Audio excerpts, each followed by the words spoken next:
আজকে আমি চলে যাচ্ছি হলো বাংলাদেশ ব্যাংকে। আমার হাতে যে 200 টাকার নোটটা দেখতে পাচ্ছেন, এটা হচ্ছে ছেঁড়া, কেউ নিতে চাচ্ছে না।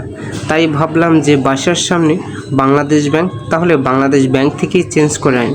আমি অনেক দিন হয়েছে বাংলাদেশ ব্যাংকে আমার আসা হয় না, আর বাংলাদেশ ব্যাংকে এসে জানতে পারলাম যে দীর্ঘ 3 মাস ধরে ছেঁড়া টাকা এক্সচেঞ্জ করা বন্ধ করে রাখছে। কবে খুলবে এখনও টাইম ঠিক করা হয় না। তারপর আমি জিজ্ঞেস করলাম যে বাইরে ওরা ছোট ছোট স্টল নিয়ে বসে আছে, তাহলে ওরা যে ছেঁড়া টাকা নিচ্ছে ওরা কি করবে?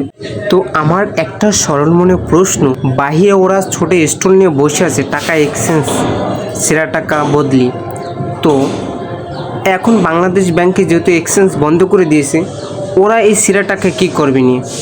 আমি জিজ্ঞাসা করার পর বলতেছে যে যখন আবার এই এক্সচেঞ্জ ডিপার্টমেন্টটা খুলে দেওয়া হবে, তখন হচ্ছে ওরা আবার ব্যাংকের থেকে এক্সচেঞ্জ করে নেবে।